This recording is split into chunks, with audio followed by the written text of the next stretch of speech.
In today's video, I'm going to teach you how to install Claude Code by setting up the CLI and linking the official IDE extension in VSCode or Cursor. Before we begin, a quick heads up. You'll need either a paid plan, like Claude Pro or Max, or active API credits to use Claude Code.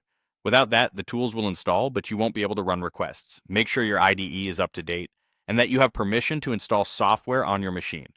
First, let's install the core CLI tool. This is the command line foundation that the IDE extension relies on, so getting it in place ensures everything else can connect smoothly. Go to the official Claude Code documentation and download the installer for your operating system, or use a trusted package manager if that's your preference. During installation, allow it to add the CLI to your system path so you can invoke it from any terminal window. When it's finished, open a new terminal and run the version command to confirm it's installed correctly.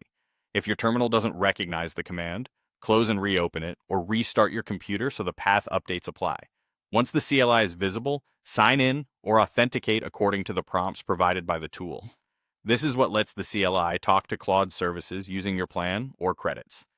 If your organization uses workspace policies, you might see a browser window asking you to approve access. Complete that flow and you're set. Keep your credentials secure and don't paste them into random windows or share them in screenshots. Next, install the official Claude Code extension in your IDE. In VS Code, open the extensions view, search for Claude Code, and install the one published by the official provider. In Cursor, open the extension settings and add the same official integration. After installation, your IDE should detect the CLI automatically. If you see a prompt to link the extension to the CLI, approve it. If detection fails, make sure the CLI is installed and the path is set, and the IDE has been restarted after installing the CLI. With the extension linked, open a project folder and try a simple action, like asking Claude to explain a file or suggest a refactor. If you run into permission prompts, allow the extension to access the workspace so it can read code context. For best results, keep both the CLI and the extension updated. If something seems off, reinstalling the extension or re-authenticating the CLI usually clears things up.